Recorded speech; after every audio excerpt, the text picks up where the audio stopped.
We have lots to discuss here in today's video, including some offseason trade speculation around the Montreal Canadiens, the Buffalo Sabres, and the New Jersey Devils. It was also a very big day when it comes to new executives and coaches getting hired. So we got news regarding the Vancouver Canucks, LA Kings, and Philadelphia Flyers.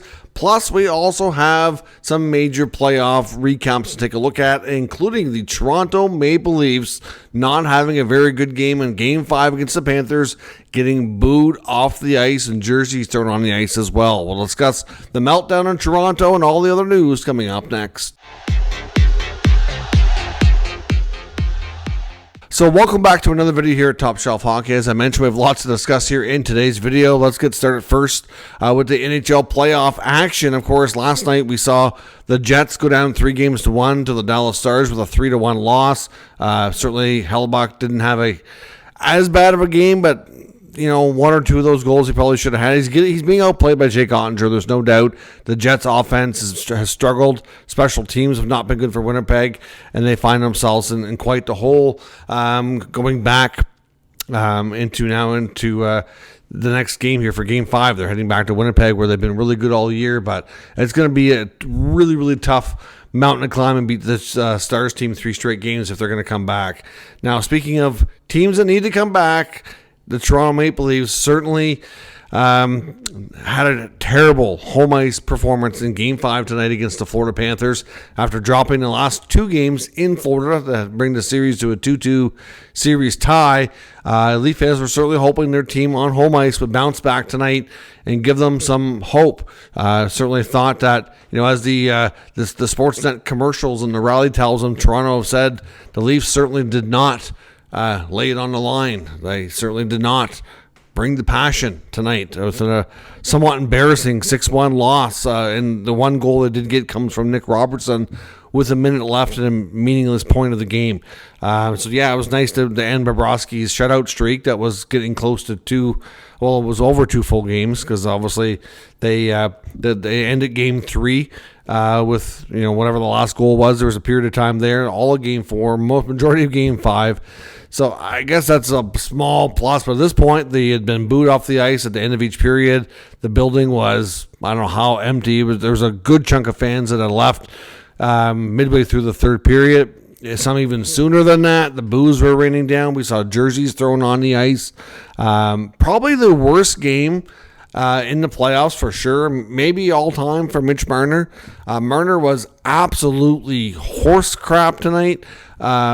Really not only what we've seen sometimes from Marner, Matthews, and particularly Marner in these Game 5, 6, 7 scenarios is they tend to be quiet offensively and struggle to get the big goal. But not only did they struggle with that tonight, but Marner, who's supposed to be known as a pretty good two-way forward as well, relied upon on the penalty kill. A lot of Leaf fans think at times he's deserved consideration for the Selke, but defensively he was terrible tonight. Not only causing multiple turnovers with these spin-around backhand passes, pizzas up the middle of the ice, but then not giving the effort, coming back to back check to stop it. Usually in the playoffs, when you see a player make a bad turnover, you usually see them get on their horse and really amp up the effort to try and make up for it. I know the game is still going here, but in the early part of this Oilers game, and it wasn't even a case of McDavid causing the turnover. He was below the goal line when Vegas started to break out, and he turned on the Jets and got all the way back, him and Hyman, on a back check to stop the Vegas team from having a better shot on net. You just don't see that extra effort, lay it on the line, as the commercial says, type of mentality from the Leaf Stars.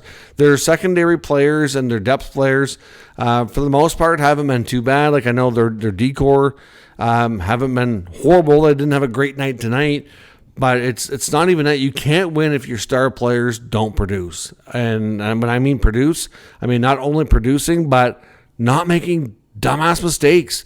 Nobody had a couple of really dumb penalties tonight as well. Just overall horrendous effort, absolutely horrendous, and just I don't know. I mean, it's hard to imagine they can bounce back and beat this Panthers team 2 games in a row. I know they did it at the beginning of the series, but the problem with this Leafs team is they seem to be able to do it when the pressure is not on. When the pressure mounts up in games 5, 6, and 7, especially for the big boys, that's when the performance isn't there. Now, could they maybe extend it to game 7? Maybe, but I don't know. It's just hard to have faith in them after the effort that you saw this evening. I think the more likely outcome is they go down to Florida and they wrap it up, and Panthers in 6 is what we end up calling it. But, that was an absolutely pathetic effort, and Leaf fans have every right to be ticked off, upset, and, thinking that they can't exercise these demons to get past this round of this team. They don't have that killer instinct like the Panthers do. It's just that simple. Just that simple. It's all cliche. It's all, whatever you want to call it. But I don't know. They just come across as the big boys, especially, just not being able to get it done when it matters most. Their D-core is also taking a pounding. We know that's how the Panthers play. They dump and chase a lot, primarily so they can get a lick on your D every shift. Chris Tanev is a heck of a defenseman, but he's also taken the most hits in that series. I think the most hits in the playoffs. The Panther D are not dealing with this because they don't have that type of forward group. You don't see Matthews and Marner and Nylander going in and laying big hits and licks on the Panther D every opportunity they get. You see more likely going to see a flyby. That's not in them at all. Whereas you see Paul Maurice looking for a pound of flesh from his team all the time. I mean, look at that clip from the behind the scenes footage there from the face-off series, telling his team, screw the plays, pound their D. So by the time we get to game 7, they've got nothing left. He wants to be prepared for a 7-game series every time. And it's working. The Leafs D is taking it. They're not being able to be as effective because of the pounding they're taking either. So absolutely, the Leafs fans, I feel for you. It's been 9 years of this, and it doesn't look good. But it ain't over. It ain't over. You got to hold a little bit of faith. But like I said, after what we just seen, it's kind of hard to do that. But yeah, bad night in Toronto all around. Now, of course, we also have the Oilers in Vegas, like I said, going on. Oilers trying to close out the Golden Knights. It is scoreless after 1. We'll see where that one goes. Mark Stone not in the lineup for Vegas tonight as well, which is a big impact. We had heard earlier that guys like Stone, McNabb, and Saad could be game time decisions. So, yeah, Stone not being there for the Golden Knights is a big deal. In Florida, they also had Rodriguez out. They didn't say it was a healthy scratch. He did miss time in the last game with injury, so I'm not sure. But Jesper Boqvist went in, scored a goal. It was a great replacement for him. The Leafs shook up their lineup as well with Kampf going in, Robertson going in, and then, of course, we've had was a Holmberg and Arncroke came out. I wonder if we could see changes again. We saw Matt Murray in the third. Eventually, they gave Joseph Wall the yank. Wouldn't put this one on him, but yeah, got to give him some rest at the very least. So be curious to see how they respond for sure. As I mentioned, it's also a very busy day when it comes to coaches and executives getting things ironed out here. We saw the news earlier that Rick Tocchet was named the new head coach of the Philadelphia Flyers. He signed a 5-year contract there at $5.25 million per season. And the Flyers fans, even though he's a former Flyer himself and has a lot of history there, for the most part, I've seen a fairly negative reaction to this. A lot of them basically commenting and saying, what has Rick Tocchet accomplished as a coach to get that long-term of a commitment on a contract and that kind of money? Very little playoff success, very little time in the playoffs. Before coaching Vancouver, almost nothing. His time in Arizona and Tampa was not really successful at all. Now, of course, time in Pittsburgh was very successful, but he wasn't the head coach. So I kind of get it, but he's the reigning Jack Adams Trophy winner, and he's obviously well respected. So we'll see how it works out. But I do understand the gripes about Tocchet being such, just handing over everything for his services. So obviously he wrote his own ticket there. And then, of course, his job in Vancouver's been replaced with his former assistant coach, Adam Foote. Definitely some people not happy with that one either. I think of the lack of experience on Adam Foote's part for the most part. He was a head coach in junior, assistant coach, with the Canucks to obviously the head coach. I think the Canucks here, a couple of reasons. One, like I said in the other video, is make Quinn Hughes happy. Quinn Hughes loves Adam Foote, thinks he's one of the greatest coaches he's ever had. So there's that. Secondly, they want to have somewhat of a continuation of what was already there. Just a little less disruption, you could say. A little bit more of a familiar face. But yeah, so Adam Foote is the new head coach in Vancouver. The LA Kings made general manager Ken Holland announcement official today. That's been basically confirmed for 24, 48 hours, but is out there now. News conference coming tomorrow. So they want to win now, they say, and obviously they feel like Ken Holland can make some moves to help them get over the hump.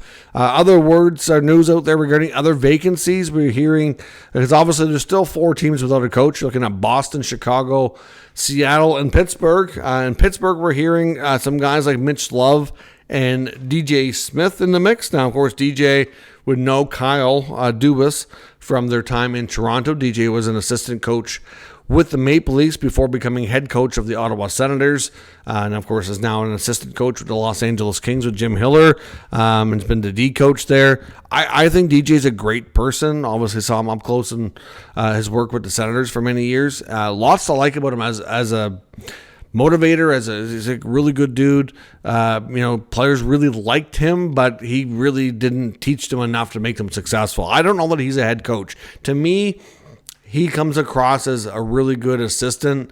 Assistant coaches have an entirely different relationship with players than a head coach does. And to me, that just I think that's where he's better suited. But I understand, he wants to get back into the head coaching role, and he's going to get consideration considering he does have experience. We'll see how things play out in Pittsburgh. And in Boston, it seems to be a couple of front runners include Marco Sturm, of course, who has ties to the team from his playing days, and Jay Woodcroft, former Oilers bench boss, considered a front runner there as well. We also got a big signing in Vancouver today after they announced Rick Tocchet hiring. We finally got confirmation that they're able to sign 2023 first rounder Tom Willander. A few weeks back, things weren't looking good. Willander was going back to school. There was real concern that they might lose this prospect or end up having to trade him, and it still might be the case. Now, if that relationship does have issues, he would be easier to trade with a contract. So I don't think that's the case, though, but I did see some people mention that, and they're not wrong to suggest that if the Canucks were going to trade him, that this makes it easier. But I really think that the biggest gap here in the issues were around the bonuses, and they were able to close those gaps and come to terms. So I think the relationship is okay. Obviously, his salary is $855, signing bonus of $95,000, so it gives a cap hit of $950, and he has the Schedule A performance bonuses. In year 1, he can make an extra $500K, year 2, $900K, year 3, $1 million, and that bonus structure was part of the issue, from my understanding there. Obviously, I think they were a couple $100,000 gap, which is what got closed and which led to the signing. So good on the Canucks for getting that done. Willander could be a big piece for them moving forward. Now, the New York Islanders are another team as well with a vacancy I want to discuss, and of course that's at the higher level of GM/president. We don't know if it's going to be one person or two or how this is going to play out, but we were able to confirm through different media reports that they have indeed interviewed at least 3 people that we're aware of, including former Habs GM Marc Bergevin, former Blue Jackets GM Jarmo Kekalainen, and current assistant GM with Tampa, Matthew Darche. And reports indicate that they are waiting on at least 1, maybe 2 more people involved still with teams in the playoffs. So they have to wait. It's probably going to be at least a week, maybe a little bit more, before we get an announcement. I can't help but wonder, because we know how much the ownership is fond of Lou. We don't know as well if there's a possibility, based on what everybody's been saying, that Lou could stay on in some sort of advisory role. That's not a given. I've heard mixed reports on that too, so we don't really know for sure. But we know that he had a really good relationship with somebody in Toronto who might be finding himself out of a job, and that's Brendan Shanahan. Now, I believe Shanahan's contract is up regardless. So even if the Leafs can come back in this series, it doesn't mean Shanahan's for sure going to get fired. There's a possibility he could leave on his own accord.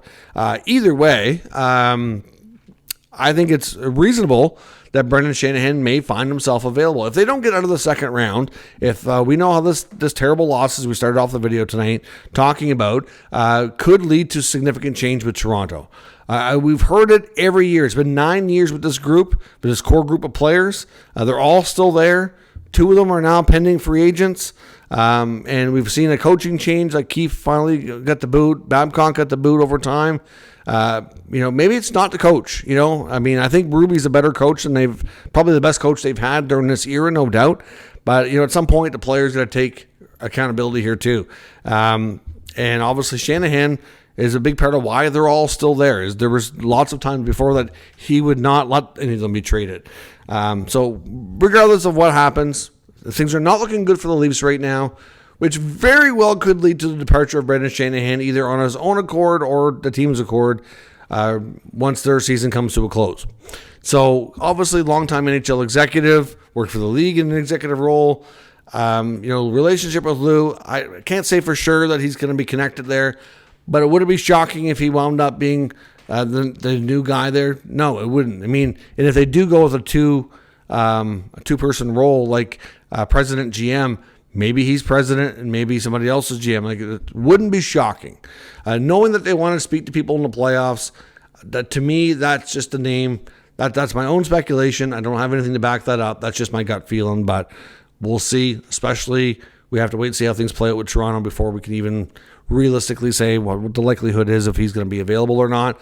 And as far as some trade speculation, latest reports from the fourthperiod.com just kind of confirm other reports that we've heard as late as last week about Bo Byram in Buffalo, indicating, because we've already seen this from other sources, but Dave Pagnotta does indicate that the Sabres are heavily expected to trade Byram, and that between around the time of the draft or in the early part of July, to expect that to be quite a likely possibility. Of course, we know the Sabres want to likely add in a front office still as well, and they want to make this team better. I know there's an argument there that during Dahlin's injury period, that Byram played big minutes and didn't do too bad, but I don't really think, based on what we've heard out of Buffalo, that there's a mutual, a